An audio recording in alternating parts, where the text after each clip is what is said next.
О самых заметных событиях среды 3 мая вы узнаете из материалов наших корреспондентов. В студии Сергей Михедов. Здравствуйте. Коротко о темах. План перевыполнен. Закрытием переправ завершились и зимние перевозки жизнеобеспечивающих грузов в Якутии. Насколько успешным был сезон? Опорные пункты Единого координационного центра Якутии с раннего утра до поздней ночи работают в Донецкой Народной Республике. Расскажем, как доставляют груз нашим бойцам. Бессмертный полк в новом формате. Традиционного шествия не будет, но предлагают 4 варианта проведения акции. У жителей Якутска появилась возможность бесплатно вывозить мусор на городской полигон твердых коммунальных отходов. Какие условия у данной акции? Возвращение домой с чувством выполненного долга. Более 15 тысяч жителей арктических районов Якутии осмотрели мобильные врачи. Специалисты посетили все труднодоступные села.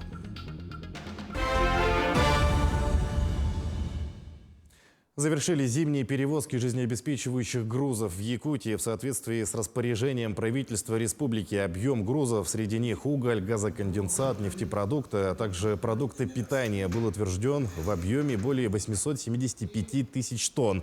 Об этом председатель Госкомобеспечения Дмитрий Лепчиков сегодня сообщил на межведомственной комиссии по координации перевозки грузов в зимний период.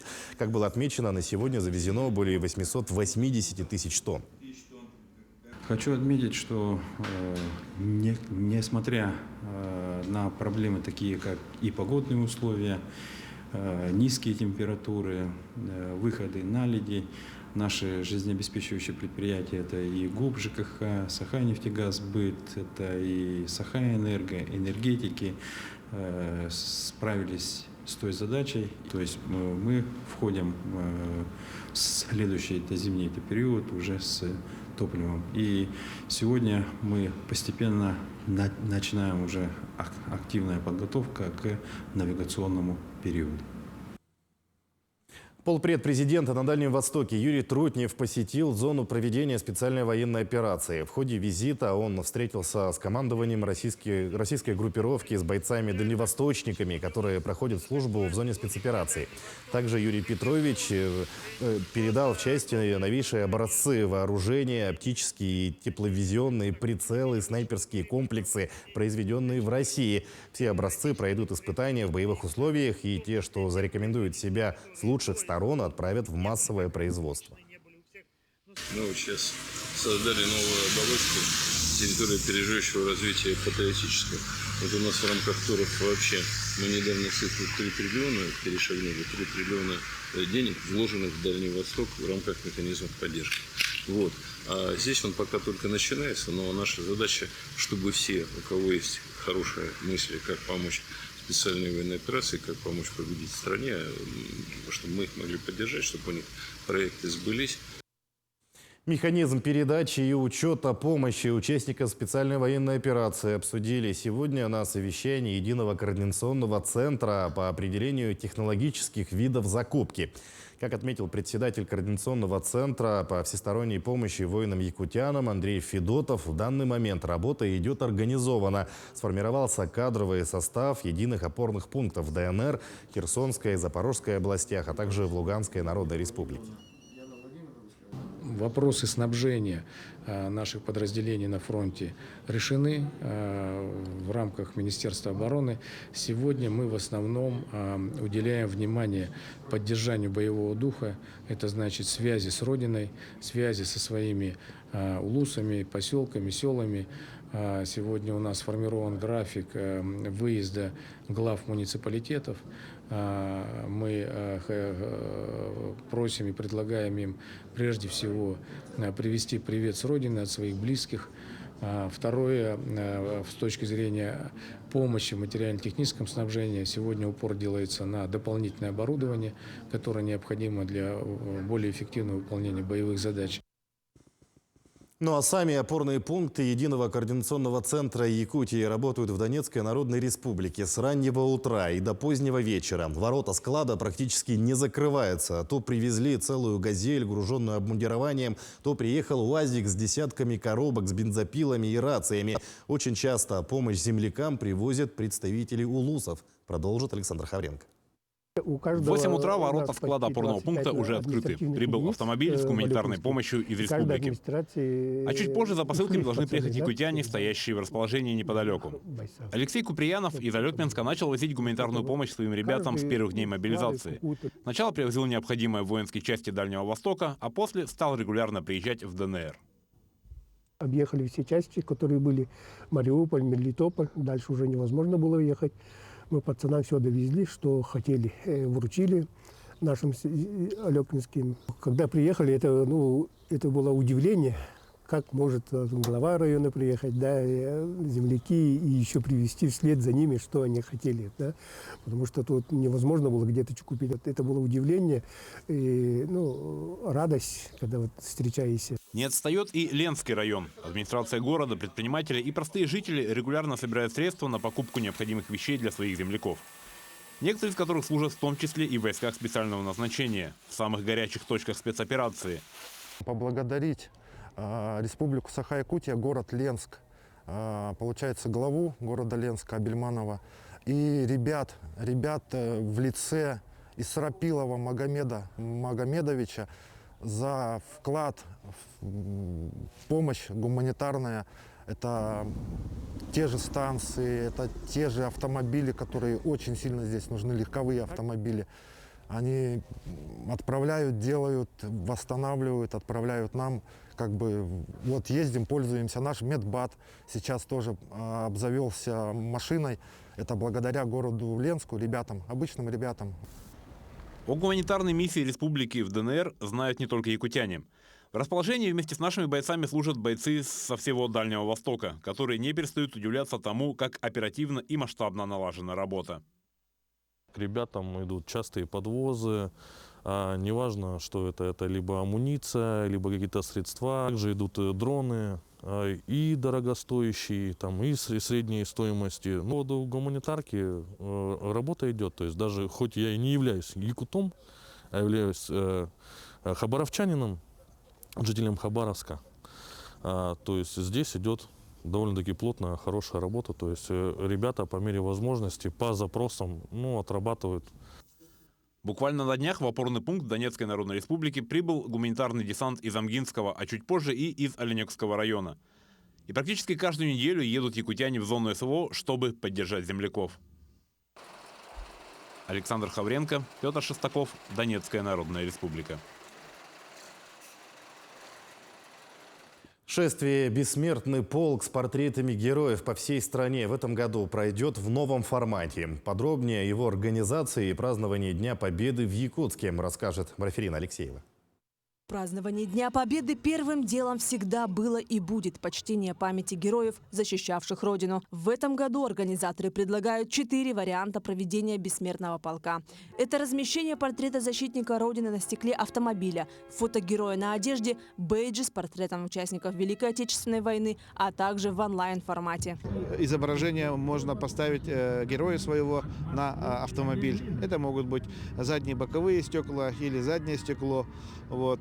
Мы предлагаем это сделать и нашим предприятиям. Нанесение рисунка, портрета на одежду. Это могут быть и футболки, могут быть куртки, жилеты. Третий формат подразумевает собой бейджики. Он будет полезен для тех людей, которые работают в этот день. Это могут быть полицейские, люди на дежурстве, журналисты, пожарники, например. Для участия в проекте «Бессмертный полк онлайн» необходимо загрузить фото ветерана на сайте www.polkrf.ru.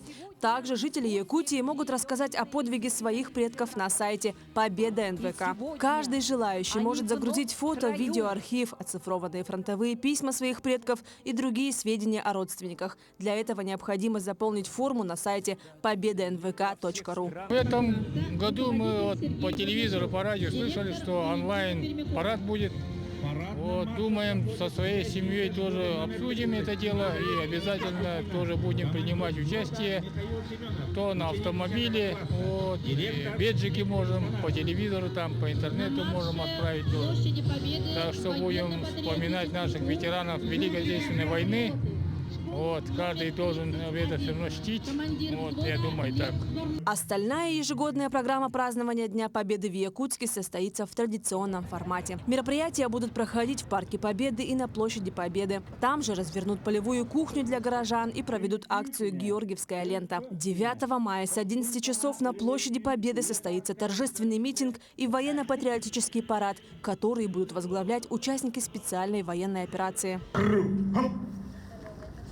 Левое плечо вперед, шагом. Марш! Сейчас все заряжены энергией, душой и патриотизмом, чтобы показать, какие у нас молодые ребята, что это достойные преемники поколения, которое защищало нас. И сейчас рождается новая история. Наши ребята специальной военной операции выполняют те же подвиги, что наши предки в Великой Отечественной войны. А завершится празднование Великого Дня Победы торжественным концертом и традиционным салютом. Марферина Алексеева, Георгий Охлопков, Якутск. Идем далее. Иммунизация населения против кори началась в республике. Всего на данный момент поступило свыше 7,5 тысяч доз вакцины. Ее распределяют и доставляют в центральные районные больницы. Жители Якутска могут обратиться в поликлиники для получения профилактической прививки. По данным Всемирной организации здравоохранения, в мире растет число заболевших корью. Вспышки заболевания корью фиксируют в Таджикистане, Турции, Великобритании. Растет заболеваемость во Франции, Польше, Киргизии, Таиланде, США, ЮАР и Австрии.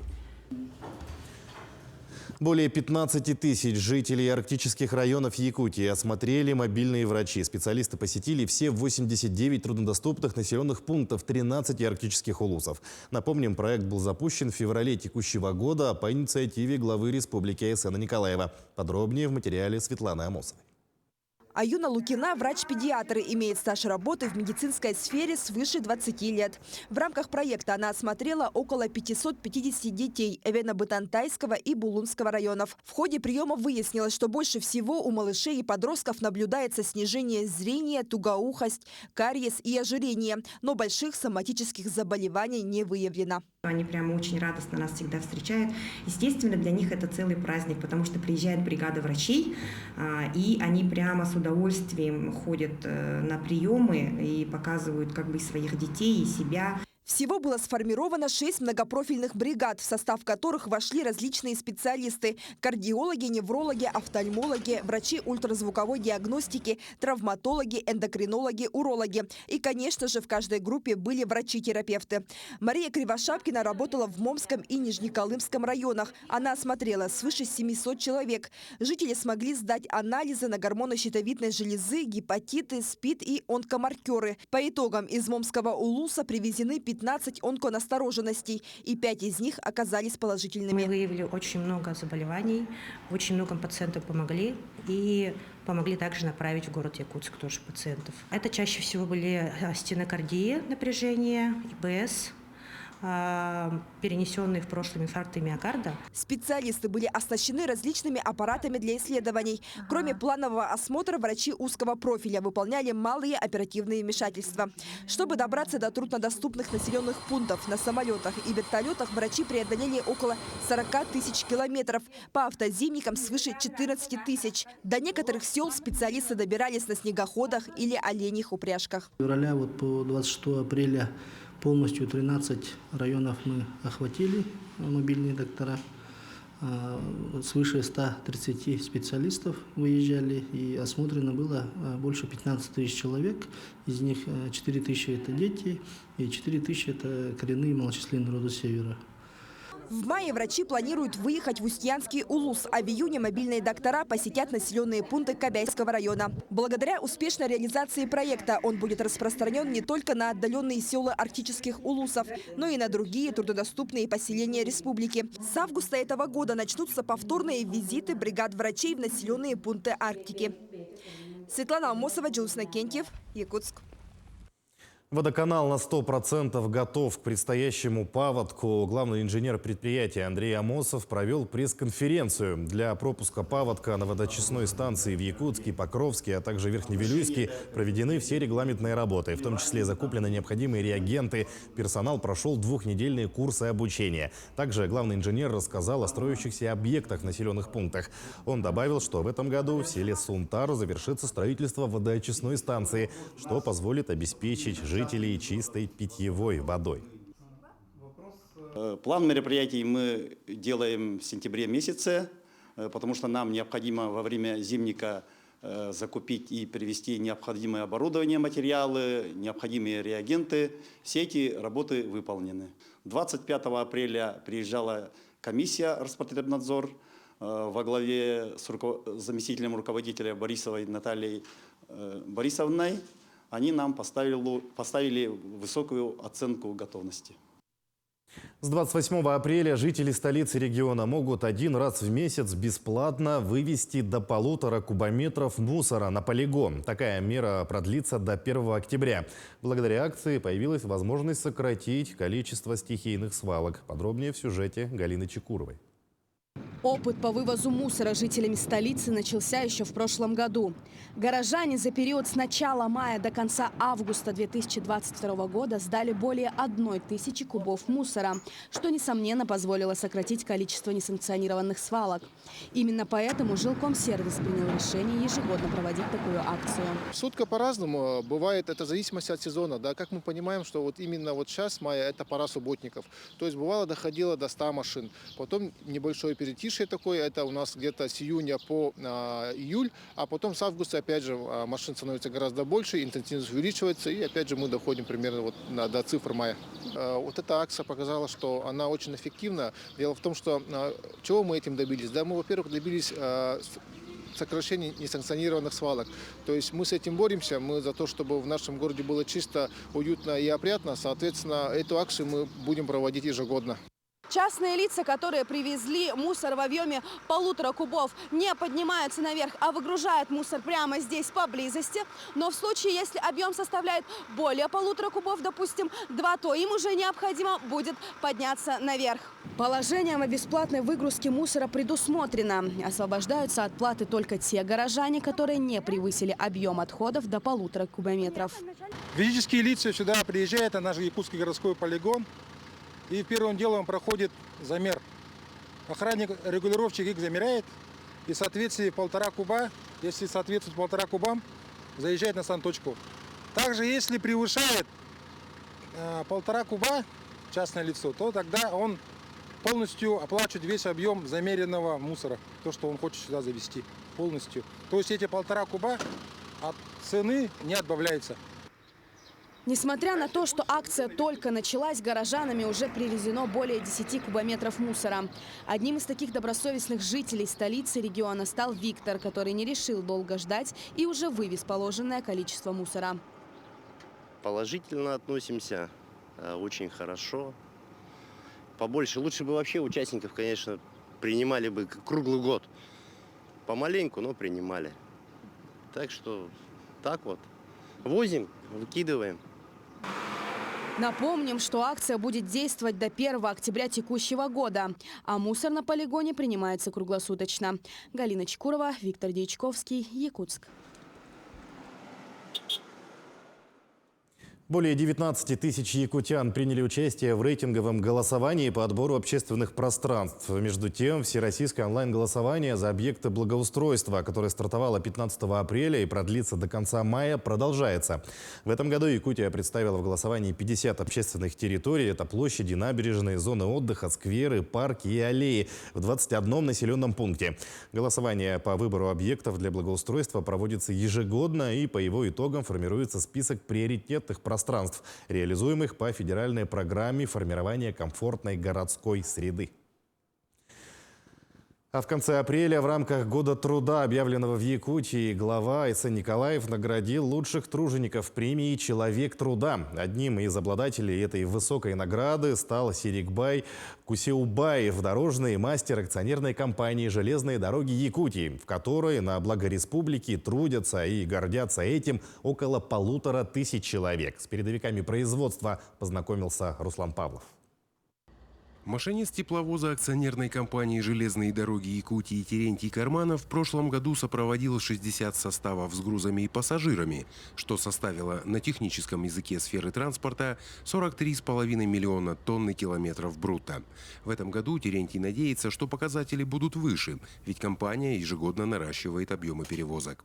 Терентий считает себя счастливым человеком, потому что у него есть любимая работа, перспективы профессионального роста и личностного развития. Якутия мне предоставила такую хорошую возможность работать в компании «Железные дороги Якутии», которой имеется стабильный достаток, имеется много перспектив в дальнейшем повышения квалификации, также имеется карьерный рост и возможности процветать и жить на родной земле. ЖДЯ – социально ориентированная компания, которая строит социальные объекты и жилые дома по программе переселения из аварийного жилфонда. В этом году компания планирует увеличить количество построенных многоквартирных домов. В 2022 году акционерная компания «Железные дороги Якутии» сдала 6 многоквартирных домов по программе переселения граждан из аварийного жилья. Из них 1 дом в городе Алдане, 4 дома в городе Тамоти и 1 дом в селе Якакит. До конца текущего года перед нами стоят задачи сдать еще 10 домов, преимущественно в городе Тамоти. Вкладывая силы и средства в развитие Алданского района и региона в целом, компания получает отклик за свою работу. 28 апреля состоялось торжественное вручение премии главы республики «Человек труда», приуроченную Году труда в Якутии. Среди 50 самых лучших тружеников республики обладателем этой высокой награды стал Серикбай Кусеубаев, дорожный мастер акционерной компании «Железные дороги Якутии». Руслан Павлов, Сергей Шибачев, Александр Лукин, Алдан. В Нерюнгри 1 апреля начался набор первоклассников. Напомним, что второй год запись ведется через электронные порталы. Согласно всем нормативным документам, законные представители могут подать документы на госуслугах или e-услугах по территориям, закрепленным за домами. Те, кто не может воспользоваться электронной очередью, могут обратиться непосредственно в образовательное учреждение, к секретарю. Всего по району уже поступило 465 заявлений через госуслуги и 600 по другим информационным системам. Планируют принять порядка 900 первоклассников в школы города и поселков. Если у нас родители имеют льготы, то есть имеют братьев и сестер, которые учатся уже не на закрепленной территории, то их первоклассник будущий может тоже определенно быть в это же учреждение, где учатся братья и сестры. В этом году единственное было новое изменение, что добавили категорию льготные категории. Это не полнокровные родственники, то есть это могут быть сводные братья, сестры, это могут быть опекаемые дети и так далее, таких категорий. То есть они тоже могут пользоваться льготами, если обучаются братья и сестры в учреждении, то они тоже могут поступать в это учреждение и написать заявление с 1 апреля. В Детской национальной библиотеке Якутии состоялся семинар по обмену инклюзивными практиками в сфере культуры и образования. Во время семинара провели практикум по поиску ресурсного потенциала библиотеки с целью развития возможностей для детей с инвалидностью, а также для формирования позитивных изменений в их жизни. Всего приняли участие 80 библиотекарей и специалистов по работе с детьми с ограниченными возможностями здоровья. Данное мероприятие входит во всероссийский проект «Вдохновители». И мы обмениваемся опытом, потому что не только наш опыт ценен каждого, в том числе путешествуя по России и общаясь с коллегами, у каждого есть чему поучиться, и это важно. Важно нам постоянно взаимоопыляться, наполнять друг друга ценным, важным, интересным, вдохновлять к изменениям в том числе. Мы поисследуем каждую библиотеку, какие у него есть возможности, ограничения, какая целевая группа интереснее тому составу кадров, которые есть на базе каждой библиотеки, и начнем менять, используя новые форматы в развитии и в создании пространств. И последняя. Сеть народного мониторинга за миграцией восточно-сибирской популяции стерха создали в республике. Сделано это для сохранения исчезающего вида. Стерх – третий по редкости вид среди журавлей в мире. Эти птицы гнездятся только в России и образуют две разрозненные популяции – западносибирскую, обскую, и восточносибирскую, якутскую. Численность восточносибирской популяции в последние десятилетия выросла примерно до 5500 особей, но все еще остается критически низкой. Теперь данные о миграции птиц будут сообщать волонтеры народного мониторинга. Таким наши корреспонденты увидели уходящий день. Всего доброго и до свидания.